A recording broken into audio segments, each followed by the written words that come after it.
In the name of Allah, the most gracious, the most merciful, my dear students, Assalamu alaikum. Chemistry chapter 1, chemistry chapter 2 already upload है, start हमने chapter 2 से किया था।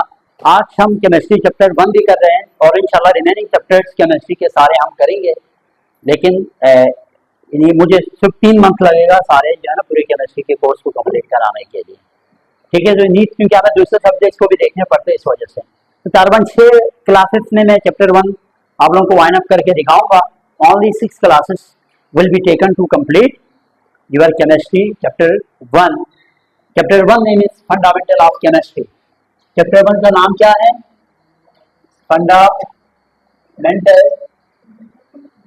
Fundamental of chemistry.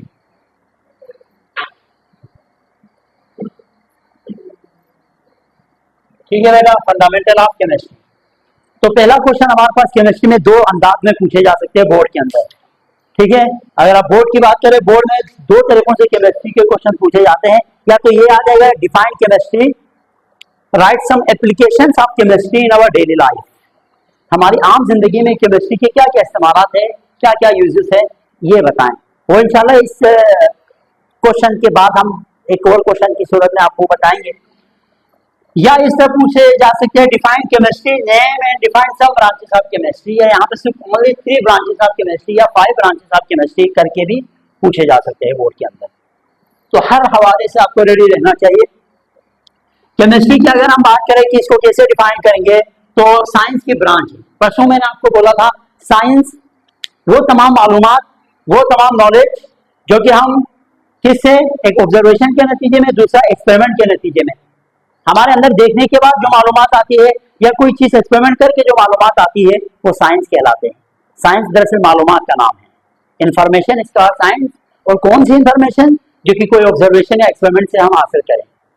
ठीक है, अब जो साइंस है उसके 2 कैटेगरी मैंने आप लोगों को बोला था, एक फिजिकल साइंस, एक बायोलॉजिकल साइंस।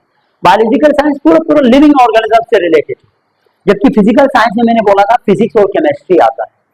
तो फिजिकल साइंस की एक ब्रांच है दरअसल ये। ठीक है, branch of physical science in which we study about properties, खुसूसियात, कंपोजिशन की किस तरह बना हुआ है, स्ट्रक्चर और क्या स्ट्रक्चर रखता है, किसके, मेटर के।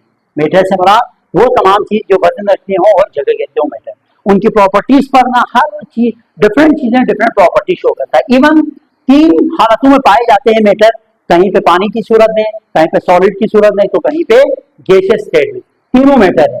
तो हर किसी की प्रॉपर्टीज अलग अलग है कि नहीं, तो इन्हीं के बारे में पढ़ेंगे हम किसमें, केमिस्ट्री के अंदर। और it also deals with the changes involved in the matter. Matter के अंदर बहुत सारे चेंजेस है, पानी का बर्फ बन जाना, बर्फ का दोबारा पानी में कन्वर्ट होना, पानी का वेपर गैस के अंदर आ जाना, और इनसे रिलेटेड जितने भी लॉस और थ्योरीज है उनको भी हम केमिस्ट्री के अंदर पढ़ेंगे माय डियर स्टूडेंट्स। केमिस्ट्री की डेफिनेशन के बाद हम इसके कुछ ब्रांचेस डिस्कस करते हैं। सबसे पहली जो ब्रांच है वो है physical chemistry. Physical chemistry chemistry की वो ब्रांच है जिसमें टोटली हम मैटर की कंपोजिशन और फिजिकल प्रॉपर्टीज को ही डिस्कस करते हैं।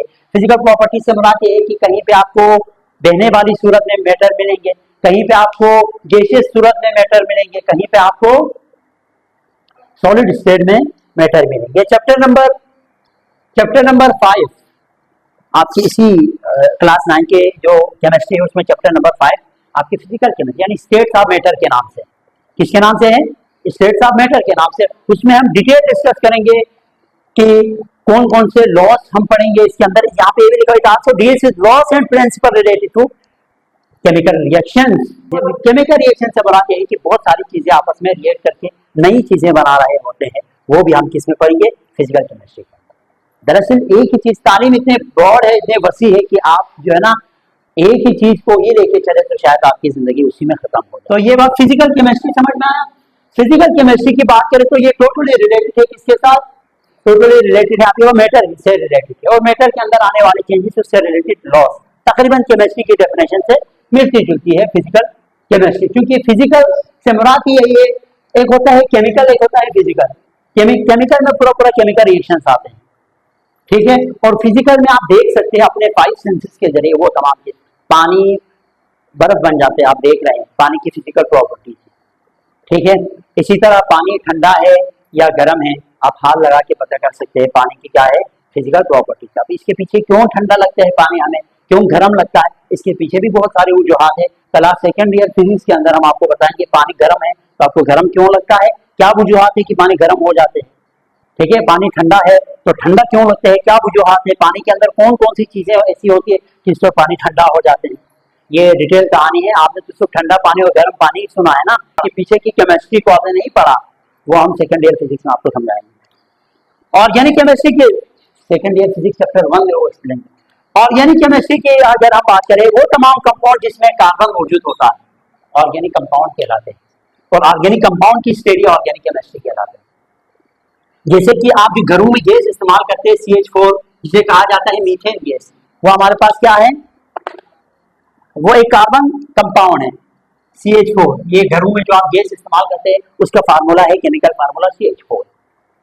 ठीक है, ये कार्बन कंटेनिंग कंपाउंड है, ऐसा कंपाउंड है जिसमें कार्बन मौजूद है, और इनकी स्टडी आप करते हैं ऑर्गेनिक केमिस्ट्री के अंदर। सिवाय कुछ कार्बन कंटेनिंग कंपाउंड के अलावा, जिसमें मैंने यहाँ पे मेंशन किया हुआ है oxides of carbonate, bicarbonate and cyanide. इसका मतलब ये है, ऑक्साइड्स ऑफ कार्बोनेट का मतलब ये है CO3। CO3 कार्बन होने के बावजूद भी ऑर्गेनिक में नहीं बल्कि इनऑर्गेनिक में पड़ते हैं। वजह भी बताता हूँ। बाइकार्बोनेट, बाइकार्बोनेट से बाद इस CH3 के साथ हाइड्रोजन आ जाए तो वो बाइकार्बोनेट कहलाते हैं। साइनाइड से मतलब कार्बन और नाइट्रोजन का बॉन्ड, ये हमारे पास कहलाता है साइनाइड। तो ये ऑर्गेनिक केमिस्ट्री के अंदर शामिल नहीं है कार्बन होने के बावजूद। क्यों? क्योंकि इनकी प्रॉपर्टीज पूरी पूरी मिल जाती है किससे, इनऑर्गेनिक से। इनके अलावा यहाँ पे लिखा हुआ except oxides of carbonates, bicarbonates है साइनाइड। बाकी सारे कार्बन कंटेनिंग कंपाउंड कार्बन और हाइड्रोजन जब आपस में मिलते हैं कहा जाता है हाइड्रोकार्बन। इसी तरह CH4 एक हाइड्रोकार्बन है, और इससे और भी कंपाउंड बनाए जाते हैं। शराब जो मेखाने में पिए जाते हैं, जाहिद शराब पीने दे मस्जिद में बैठकर, या वो जगह बता जहां पे खुदा नहीं, वही शराब, उसका केमिकल फार्मूला है CH3CH2OH, अल्कोहल जिसे बोलते हैं। ये शराब है जो मेखाने में पिए जाते हैं और जिससे बंदा गुनहगार हो जाते हैं। दरअसल आप इसी को बना सकते हैं, इसी के अंदर केमिकल दूसरे जो है ना कंपाउंड ऐड करके, डिफरेंट एटम या ग्रुप ऑफ एटम ऐड करके ही ऑर्गेनिक कंपाउंड से ही बनाए जाते हैं। उसे कहा जाता है डेरिवेटिव्स। डेरिवेटिव्स किसे कहते हैं? किसी कंपाउंड से कोई दूसरा कंपाउंड बनाए जाएं। जैसे कि अभी मैंने आपको बोला कि हमारे पास ये कंपाउंड CH3 और CH3, इस कंपाउंड का नाम है इथेन। इस कंपाउंड का क्या नाम है? इथेन। इसमें से एक हाइड्रोजन हटा देते हैं, निकाल लेते हैं, ठीक है, और इसके साथ क्या लगा लेते हैं? इसके साथ एक OH लगा लेते हैं। इस OH को कहा जाता है हाइड्रोक्सिल ग्रुप। अब इसमें कोई दूसरा इसमें एक ग्रुप ऐड करके इसकी पूरी प्रॉपर्टीज को चेंज किया, ऑर्गेनिक कंपाउंड से एक और डेरिवेटिव्स बनाया, तो हाइड्रोकार्बन एंड इट्स डेरिवेटिव्स। ये हाइड्रोकार्बन है शुरू में, जब यहाँ पे 3 था, एक हाइड्रोजन निकाल के OH ऐड किया तो ये डेरिवेटिव्स बन गया, क्योंकि हमारे पास अल्कोहल है, शराब है। ये सारे हम स्टडी करते हैं किसके अंदर? ऑर्गेनिक केमिस्ट्री के अंदर। ठीक है, तो सिंपल मैंने आपको डिटेल से समझाया, तो इसको याद करने में इतना आप लोगों के लिए परेशानी नहीं है। इनऑर्गेनिक केमिस्ट्री की बात करते हैं तो तमाम ऑर्गेनिक कंपाउंड को छोड़ के जितने भी दुनिया में कंपाउंड पाए जाते हैं वो सारा का सारा इनऑर्गेनिक कंपाउंड कहलाता है। पीरियोडिक टेबल के अंदर टोटल 118 एलिमेंट पाए जाते हैं। पीरियोडिक टेबल के अंदर टोटल कितने एलिमेंट्स पाए जाते हैं? 118। 118 में से एक निकालें, कार्बन को निकालें, कार्बन को निकाले तो कितना बच गया? 117।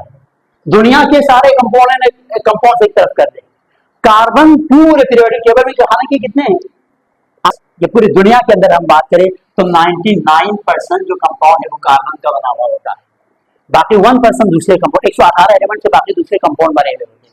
कार्बन से आपको पूरा जिस्म कार्बन का बना हुआ होता है, यकीन करोगे?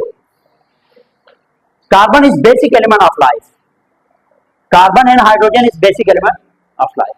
ठीक है, तो ये बात क्लियर है। तो लिहाजा ऑर्गेनिक कंपाउंड में कार्बन और ऑर्गेनिक कंपाउंड की स्टडी ऑर्गेनिक केमिस्ट्री कहलाता है।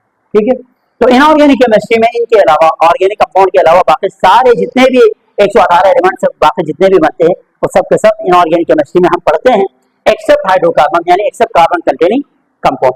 इसके अलावा ये जो यहाँ पे कुछ बोला है ना, वो भी हमारे पास कार्बन होने के बावजूद भी इनऑर्गेनिक में पढ़ते हैं, क्योंकि इनकी प्रॉपर्टीज इनऑर्गेनिक से मिलती जुलती है। ठीक है, क्लियर है? लंबी तो नहीं हो रही बात, और भी बातें जहन में आ रहे थे, मुश्किल लगेगा आपको फिर। बायोकेमिस्ट्री, बायोकेमिस्ट्री से मुराद ये है कि इंसान का जिस्म से, कार्बोहाइड्रेट से, फैट एलिमेंट से पूरा जिस्म बना हुआ होता है आपका।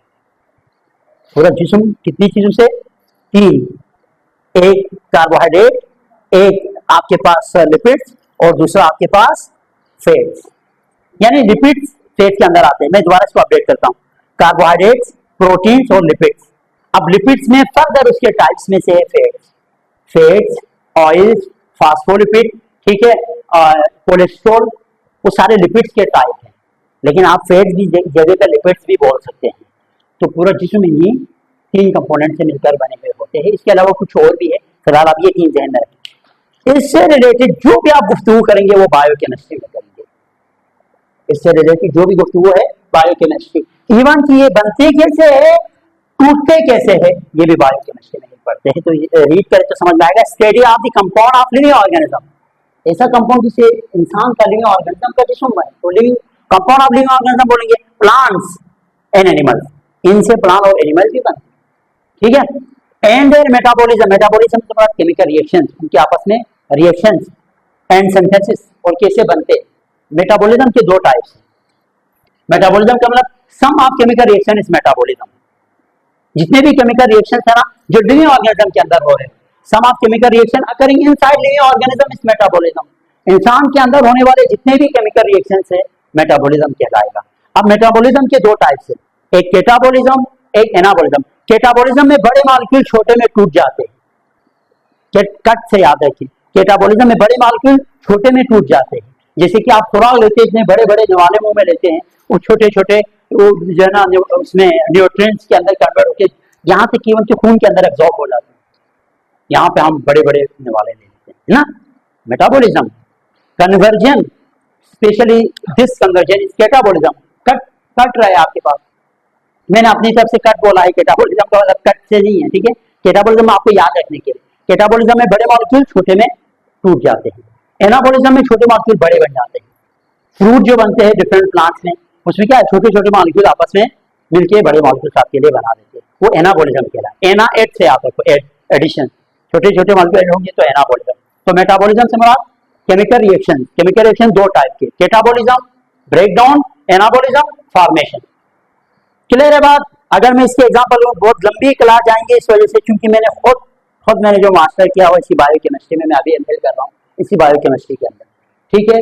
बायोकेमिस्ट्री अगर मैं यूं बोलूं कि इंसान, अगर मैं जिंदगी को डिफाइन करूं तो बायोकेमिस्ट्री में नाम दे सकता हूं। बायोकेमिस्ट्री इज लाइफ, जिंदगी ही। अगर एक केमिकल रिएक्शन जिसमें रुक जाए ना, वहीं पे मौत आ जाए। एक ओनली वन केमिकल रिएक्शन, इतनी अहमियत, ठीक है। तो बहुत सारे केमिकल रिएक्शन को हम स्टडी करते हैं जो इंसान के इंसान नहीं लिविंग ऑर्गेनिज्म बोले हो रहे तो बायोकेमिस्ट्री में पढ़ते हैं। स्पेशली ये बायो एलिमेंट्स या मैक्रो मॉलिक्यूल्स भी आप इसको कहते हैं, इन तीन चीजों की हम पढ़ते हैं, तबीयत से स्टडी इनकी करते हैं। इंडस्ट्रियल केमिस्ट्री, इंडस्ट्री में बहुत सारे प्रोडक्ट्स आजकल जो हम यूज करते हैं वो इंडस्ट्रियल प्रोडक्ट्स ही है। तो इंडस्ट्री में कैसे बनते हैं, ये कौन से प्रोसेस से बनते हैं, ये अगर आप पढ़ने जाएंगे तो कौन से फील्ड में जाएंगे, इंडस्ट्रियल केमिस्ट्री के अंदर, ठीक है। जिसमें स्टडी ऑफ केमिकल प्रोसेसेस, वो तमाम chemical process involve in the chemical industries for the manufacture of different products. Glass है, फाइबर्स है, प्लास्टिक्स है, अच्छा अल्लाह भला करे, सिरेमिक्स है, सीमेंट है, ग्लास है, अच्छा पॉलीविनाइल क्लोराइड, पीवीसी है, जितने भी प्लास्टिक के आपको मटेरियल आते हैं ना, ये जितने भी चीजें आप देखते हैं अपने सराउंडिंग में जो इंडस्ट्री से बन के आते हैं, सारा का सारा कैसे बनते हैं, ये प्रोसेस कौन सी ब्रांच में पढ़ेंगे, इंडस्ट्रियल केमिस्ट्री के अंदर पढ़ेंगे। क्लियर है बात। तो इसके अलावा कितने ब्रांचेस हो गए यहाँ पे, 5, इसके अलावा और 6 ब्रांचेस है अबाउट, ठीक है, वो भी हम। एनवायरमेंटल केमिस्ट्री अगर हम देखें तो इसमें हम एनवायरमेंटल केमिस्ट्री एक और ब्रांच है केमिस्ट्री की, इसमें हम introduction of chemical materials and there effects on the environment. भाई हम डेली बेसिस पे गाड़ियां चलाते हैं, मोटर बाइक चलाते हैं और उसके अंदर फ्यूल डलवाते हैं। फ्यूल के जलने के नतीजे में हमारे एनवायरनमेंट के अंदर ऐसी ऐसी गैसेस आ जाती है, ऐसे ऐसे केमिकल्स आ जाते हैं जो कि हमारे लिए क्या होते हैं, काफी नुकसानदेह। हमारी जिंदगी पर, इंसानों की जिंदगी पर, एनिमल्स की लाइफ पर, प्लांट्स की लाइफ पर और बहुत से जो जानवर है उनके लाइफ पर इसका मुज़र या इसका बैड इफेक्ट पड़ता है। इनके बारे में स्टडी करना कहलाता है एनवायरमेंटल केमिस्ट्री। देखिए, the study of interaction, interaction का मतलब ताल्लुकात, क्या इंटरेक्ट करता है, क्या होता है, of chemical material, chemical material कहाँ से प्रोड्यूस हो जाते हैं, कहीं हम कचरे वगैरह फेंकते हैं, कहीं गंदगी फैलाते हैं, कहीं पे हम बहुत सारी चीजें ऐसे यूज करते हैं, जला देते हैं, तो इनसे केमिकल्स इन्वायरमेंट के अंदर आ जाते हैं, ठीक है। एंड देयर इफेक्ट, अब वो जो है उनके इफेक्ट से मतलब असरात होते हैं हमारे on the environment of animals, यानी एनिमल्स के इन्वायरमेंट में। इन्वायरमेंट से मुराद ये है कि जो जानदार जहाँ रहते हैं वो उसका इन्वायरमेंट कहलाएगा। अभी हम यहाँ रह रहे हैं तो हमारा इन्वायरमेंट ये है, ठीक है। अब इसमें हम डिफरेंट केमिकल्स का यूज करेंगे। अब केमिकल्स के इस्तेमाल करने के बहुत सारे तरीक़ाकार है। हमारे इन्वायरमेंट के अंदर जहाँ हम रहते हैं वहाँ केमिकल प्रोड्यूस होगा। लेकिन तुम बहुत बातें करते हो, ले बहुत बातें करते हो तुम, नहीं करो बात नहीं करो क्लास के दौरान। बहुत सारे केमिकल्स आ जाते हैं इन्वायरमेंट में, सच में बहुत सारे केमिकल, ना सिर्फ हमारे इन्वायरमेंट में बल्कि प्लांट के इन्वायरमेंट में भी वो केमिकल्स आ जाते हैं और वो हमारी जिंदगी के लिए काफी नुकसानदेह होते हैं। कैसे नुकसानदेह, किस तरह है, ये सब हम पढ़ेंगे इन्वायरमेंटल केमिस्ट्री के अंदर। इसके बाद है एनालिटिकल केमिस्ट्री। एनालिटिकल केमिस्ट्री में हम किसी भी कंपाउंड के अंदर एक कंपाउंड किन किन चीजों से मिलकर बने हुए होते हैं, कितने क्वांटिटी में उस कंपाउंड के अंदर चीज मौजूद होते हैं, ये हम पढ़ते हैं। जिस तरह अगर आप चाहते हैं कि इस मार्कर में क्या क्या चीजें हैं, किन चीजों से मिलकर बने हुए होते हैं, बिल्कुल इसी तरह केमिस्ट्री के अंदर केमिकल कंपाउंड्स होते हैं। उन कंपाउंड्स के बारे में जानते हैं कि कितने रेशो में एटम आपस में मिले हुए, कौन से एलिमेंट मौजूद होते हैं, ये सारी चीजें जिस ब्रांच में डिस्कस करते हैं वो analytical chemistry. Analytical chemistry matric में पूरा चैप्टर है, वो हम पढ़ेंगे। लेकिन इसकी अहमियत ये है, बड़ी बड़ी मशीनें चलाने के लिए ना इसका बहुत बड़ा स्कोप होता है इस ब्रांच का, ठीक है। काफी आपको तनख्वाह 2.5-2 लाख भी ले सकते हैं अगर आप इसमें सही से मास्टर करोगे। स्टडी ऑफ सेपरेशन, सेपरेशन का मतलब अलग करना, एंड एनालिसिस, एनालिसिस का मतलब तज्जिया करना, जांच पड़ताल करना, देखना कि क्या है क्या नहीं है। आप काइंड, काइंड का मतलब अक़साम, क्वालिटी, क्वालिटी से मुराद किन क्या है, नाक़िस से क्या है, किस तरह के हैं, ये जाना। एंड क्वांटिटी, और मकदार में कितनी है। Of various components of given substance, कोई भी सब्सटेंस आपको दे दे तो उसमें बहुत सारे कंपोनेंट्स होते हैं, उनकी क्वालिटी के बारे में जानना, उनके क्वांटिटी के बारे में जानना, किस किस्म के हैं उनके बारे में जानना, और उनको अलग कैसे करते हैं इसके बारे में पढ़ते हैं हम इस ब्रांच में एनालिटिकल केमिस्ट्री के अंदर। मेडिसिनल केमिस्ट्री लफ्ज़ मेडिसिन से ही आपको पता लग रहा है कि इसमें हम ड्रग्स के बारे में पढ़ते हैं, ड्रग्स के सिंथेसिस के बारे में पढ़ते हैं। ये स्पेशली रिलेटेड है सिंथेटिक ऑर्गेनिक केमिस्ट्री। इसका मतलब ये है कि सिंथेटिक ऑर्गेनिक केमिस्ट्री में हम बहुत सारे ऑर्गेनिक कंपाउंड को यूज करते हैं ड्रग्स बनाने, दवाइयाँ बनाने के, ड्रग्स बनाने के लिए, दवाइयाँ बनाने के लिए, ठीक है। तो सारे के सारे ऑर्गेनिक कंपाउंड ही है। खुसूसन ऑर्गेनिक कंपाउंड में बेंजीन नाम का एक कंपाउंड है जो बहुत ज्यादा इस्तेमाल होते हैं दवाइयों के कारखानों में। तो सिंथेटिक ऑर्गेनिक केमिस्ट्री की वजह से कहा फार्मेकोलॉजी, फार्मेकोलॉजी का मतलब ही स्टडी ऑफ ड्रग्स है, ठीक है। हम ड्रग्स के बारे में पढ़ते हैं, दवाइयों के बारे में पढ़ते हैं, एंड वेरियस बायोलॉजिकल स्पेशलिटीज, और इसके अलावा बहुत सारी ऐसी चीजों के बारे में पढ़ते हैं जो इंसान की सेहत से रिलेटेड होते हैं और इंसान के लिविंग ऑर्गेनिज्म के अंदर जो सिस्टम है उनसे रिलेटेड होता है। क्वांटम केमिस्ट्री, क्वांटम केमिस्ट्री में हम दरअसल बहुत सारे जो है ना चीजों की जो मोशन है उससे रिलेटेड बात करते हैं। असल में मैकेनिक्स के दो बड़े ब्रांचेस हैं। मैकेनिक्स मैंने फिजिक्स में आपको बताया था, मैकेनिक्स का मतलब स्टडी ऑफ मोशन। इसके दो बड़े ब्रांच, एक क्वांटम मैकेनिक्स होता है, एक क्लासिकल मैकेनिक्स होता है। क्वांटम मैकेनिक्स में हम छोटे छोटे जो इलेक्ट्रॉन, प्रोटॉन, न्यूट्रॉन है उनके मोशन के बारे में पढ़ते हैं, स्पेशली इलेक्ट्रॉन के मोशन के बारे में पढ़ते हैं। जबकि क्लासिकल में हम बड़े बड़े हेवी ऑब्जेक्ट्स के मोशन के बारे में स्टडी करते हैं। तो यहाँ पर क्वांटम केमिस्ट्री में एप्लीकेशन, देखो डील्स विद एप्लीकेशन, इस्तेमालात, मैकेनिक्स, मैकेनिक्स के बारे में बताया मैंने, मोशन, ठीक है, and experiment of physical models in chemicals. यही है कि केमिकल सिस्टम के अंदर चीजों की जो है ना स्पेशली इलेक्ट्रॉन्स की मोशन के बारे में हम क्वांटम केमिस्ट्री में पढ़ते हैं। Quantum chemistry. Nuclear chemistry, nuclear chemistry, nucleus से ही लफ्ज़ पता लग रहा है, और एटम है, एटम का न्यूक्लियस है, न्यूक्लियस में प्रोटॉन, न्यूट्रॉन है। इस न्यूक्लियस की वजह से एटम से बहुत सारे रेडिएशन निकल रहे होते हैं और ऐसे एलिमेंट जिससे रेडिएशन निकलते हैं उनको क्या कहा जाता है, उनको कहते हैं रेडियो एक्टिव एलिमेंट्स। ठीक है, तो रेडियो एक्टिव एलिमेंट्स के बारे में पढ़ते हैं, और वो तमाम एलिमेंट्स जिनके एटॉमिक नंबर 82 से ज्यादा होते हैं वो कोई ना कोई रेडिएशन इमिट करता रहता है। खुसूसन हमारे पास बम जो ब्लास्टिंग वगैरह है, बम ब्लास्ट जो होते हैं, धमाके वगैरह होते हैं, उनमें यही किया जाता है कि इस न्यूक्लियस के अंदर कोई चीज गिरा के उसको खराब कर देते, उसको डिस्टर्ब कर देते, जिससे एटम फट जाते हैं, आप बोलते फिर धमाका हो गया। इसमें दरअसल ये रेडियोएक्टिव सब्सटेंसेस होते हैं, इन्हीं की रिएक्शन की वजह से धमाका होता है। तो nuclear chemistry deals with radioactivity, radioactivity का मतलब यही रेडिएशन है। ठीक है, वो प्रोसेस या फेनोमेनन ऑफ रेडिएशन का रेडियोएक्टिविटी। और न्यूक्लियर प्रोसेस, न्यूक्लियर प्रोसेस मतलब न्यूक्लियस में जो प्रोसेस होते हैं, ठीक है, अगर आपके पास है कि न्यूट्रॉन को हटा दे, इलेक्ट्रॉन को हटा दे, तो क्या क्या प्रोसेस होते हैं।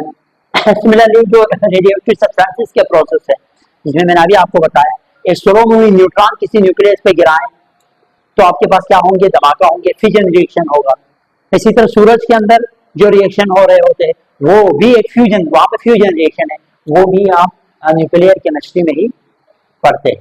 आखिर में ग्रीन केमिस्ट्री, माहौल को साफ रखने के बारे में पढ़ते हैं। अपने माहौल को कैसे साफ रखेंगे, कौन कौन सी चीजें हम यूज करेंगे जिससे हमारा इन्वायरमेंट साफ सुथरा रहे, है ना, जिससे हमारे इन्वायरमेंट के अंदर खराब चीजें ना आए, गंदगी ना हो, तो इनके बारे में ग्रीन केमिस्ट्री में पढ़ते हैं। Green chemistry process is designing products, अब कुछ ऐसे प्रोडक्ट्स भी बनाते हैं जिससे हमारा इन्वायरमेंट साफ हो।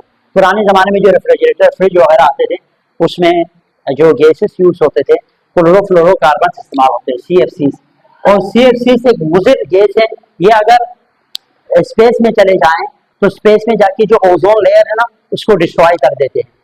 तो साइंटिस्ट ने इसकी जगह पे ऐसे केमिकल कंपोनेंट्स बनाए, ठीक है, कि जो इस्तेमाल करेंगे रेफ्रिजरेटर्स के अंदर तो आपका एनवायरनमेंट साफ रहेगा। तो ऐसे केमिकल्स को डिजाइन करते हैं या ऐसे प्रोडक्ट्स बनाते हैं जिससे आप जो आपके एनवायरनमेंट के लिए लेस हजार्डस हो, लेस हजार्डस मतलब कम नुकसानदेह हो। ठीक है, ऐसी चीजों की प्रिपरेशन वगैरह करते हैं। तो ये सारा हम पढ़ते हैं बेटा किसके अंदर, ये सारा हम पढ़ते हैं ग्रीन केमिस्ट्री में। तो अपने एनवायरनमेंट को साफ रखने के बारे में, एनवायरनमेंट के अंदर वो तमाम चीजें जो हमारे एनवायरनमेंट को गंदा कर सकते हैं, खराब कर सकते हैं, उनको कैसे यूजफुल चीजों के अंदर कन्वर्ट करके हम यूज करेंगे कि एनवायरनमेंट खराब भी ना हो और चीजों के प्रॉपर इस्तेमाल भी हो। तो इनके बारे में हम किस में पढ़ेंगे, ग्रीन केमिस्ट्री में। तो यहाँ पे सारे ब्रांचेस कंप्लीट।